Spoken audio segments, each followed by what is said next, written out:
Hey guys, Ron here. Tonight's video is going to be shorter than my recent videos, but I want to talk about Tupac Shakur, the late rapper, hip-hop artist, actor, and his short, I don't mean short in stature, but he was not a tall guy either, but his short and tumultuous life. He was only 25 when he died. He was murdered in Las Vegas, and I want to talk a little bit about him and how he was different. Then he was unique, let's say unique as an individual. And I'll talk about. So we're going to look at the boats while we do it. So Tupac was born in New York City in 1971. His mother, in fact, his entire family were pretty high up in the Black Panther Party. His mother, absolutely, definitely. His stepfather, his grandfather, his godfather, all very high up, or not all very high up, but his godfather being the highest ranking, and obviously wasn't blood relative, but the highest ranking Black Panther Party member in his inner circle. But let's hold here. Interesting that music I'm hearing. So his whole family was part of the Black Panther Party in and around New York City and other places. So he was raised around an atmosphere of activism, and they were poor. There was violence in the neighborhood. His father, although also a Black Party, his father, Mr. Shakur, although also being a Black Panther Party member, was not around all that much. So he was mostly raised by his mother. A lot of people fishing tonight, so I'm gonna pause as I go by them. That's the party boat out there at Booze Cruise, huh? Can't see it too well from here, but we hear the music coming from it.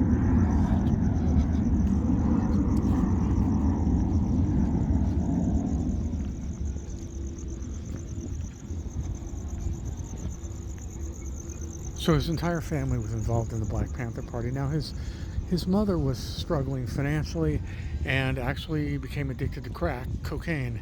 So she moved to Baltimore, and eventually when it came high school, Tupac was enrolled in a creative school for young creative people, with Jada Pinkett was there and others that went on to find success in the entertainment industry. And he did act. He acted in plays, and acting was probably his first love. At least there it was. He later moved once again to the West Coast, and this time they moved out to Marin City in California, the San Francisco Bay Area. But that was another really tough place to live. And it is said that he dealt drugs for 1 week, and when he saw what people were willing to give up for some drugs, like wedding rings, that supposedly said that it was against his ethics, morality, and he just couldn't do it anymore. And he dedicated himself at that time to hip-hop music, and he started a band with one other guy, a friend of his. And that's really where it started. So there was this mixture of activism, social commentary, political belief, and coming from some of the worst, most violent neighborhoods in the country, all rolled up into one. He eventually,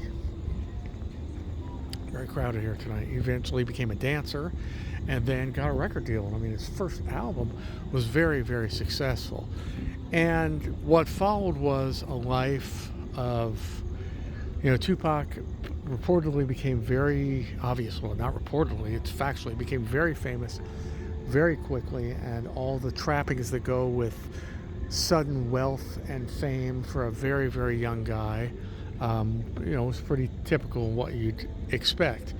and purportedly had a relationship with Madonna, and there were lots of groupies, lots of women, lots of partying, and everything you'd expect, and running into some dangerous people along the way, a lot of dangerous people, which might have been involved, obviously, probably involved in his death. So, although finding fame and fortune early, and purportedly he had a humorous kind of arrogance about him, stating that he knew he was going to go all the way and he was master of the universe, and so on and so forth. And again, he was just like everything else in his life. His lyrics were at times a contradiction. Lots of demeaning lyrics about women, and lots of sweet, more humane, warm lyrics about women, about relationships, about love. So he indeed was a contradiction in more ways than one. But the issue was, there was no staying out of trouble for Tupac. He spent time in prison. He was involved in, battery, meaning beating people. He was involved in violent acts. When they asked him to make a comment, he would just say, "Thug life, thug life, thug life." So he really embraced, rather than embracing the Black Panther activism wholeheartedly, while it was still part of him and the social commentary, he really embraced the thug life term. Now, so purportedly, after he got out of prison, he kind of softened on that a bit, but who knows? Who knows for sure? And his life certainly was not without violence. He was shot in New York 5 times and lived to tell about it. It's really unbelievable. I mean, you'd think the guy had 9 lives. So come September 1996, he has a trip where he's going out with Suge Knight, the label he's just joined, Death Row Records. He's going out to Las Vegas to watch a Mike Tyson fight. His cousin, his female cousin, and his girlfriend, or a girlfriend, are with him, but purportedly he tells them to stay up in the hotel. Stay in the hotel room, don't come down to the casino, don't come to the fight, don't come to see any shows.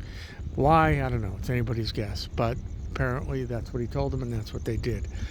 So at some point, Tupac is in the hotel casino and betting big and winning at the crap table. I think he went there supposedly with about $10,000 cash and was betting and winning and having a good time with his entourage, of course, his bodyguard. So somebody in his entourage at some point, once they've left the casino, comes up and whispers in his ear that there's a gang member from Los Angeles, purportedly, in the casino. And this particular guy had tried to steal a necklace off this member of Tupac's entourage. So supposedly Tupac stormed out in the casino, followed by the entourage, and started wailing on the guy and throwing punches. And obviously security got all of it, covered all of it, and had all of it on tape. So that was halfway through his evening, and they went to the fight. The fight was a very short-lived fight. The Mike Tyson fight ended very quickly. I believe in the first round. Within 50 punches were thrown or something, very quick. And later on, Tupac and his entourage were going to go to a nightclub. So he's in the car with Suge Knight, who eventually went to prison himself, and at the time of this filming, I believe is still there. He's in the car, and I believe they're on Las Vegas Boulevard, and his bodyguard was in the car behind him, which that was really ironic at this point, following, and a white Cadillac came up and shot. Tupac was hit several times. Suge Knight, I believe, was just grazed, was okay, but Tupac was mortally wounded. He was rushed to the hospital, where he languished eventually in a medically induced coma for 6 days, and then was pronounced dead finally after those 6 days. And the rumors were rife, you know. Oh, and by the way, following that in Los Angeles, there was like 20 some odd shootings in a period of days. I may be wrong on the number, but with rival gangs. So that only fueled the fire that there was some kind of gang involvement in his shooting. Some thought it was his rivalry with fellow rapper Biggie Smalls, who himself would be assassinated about 7 months later. Some thought that it was engineered by Suge Knight, that he knew that Tupac was going to leave his record label and wanted him dead. And some people thought that, and this sounds likely to me, that it was just vengeance, retribution for the beating that he had given this gang member earlier in the evening in the casino. So, gosh, you know, when one is surrounded by such violent people and such a violent life, we never know. But those are the theories.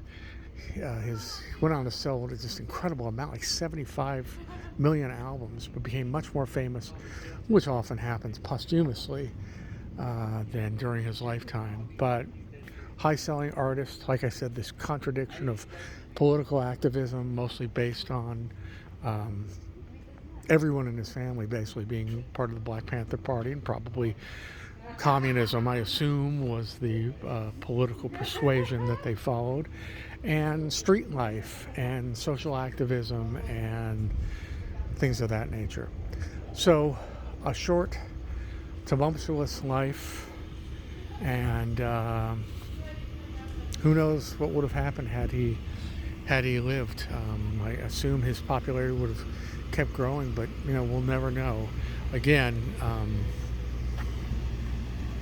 it's that old adage, that old Saturday Night Live skit, live fast, die young, leave a good-looking corpse. Well, he did. 25 years old. All right, folks. Well, that's it for tonight about Tupac Shakur. Here you're on a very warm night, looking at the boats, the harbor. That shadow out from here. So, I always thank you for stopping by, metaphorically speaking.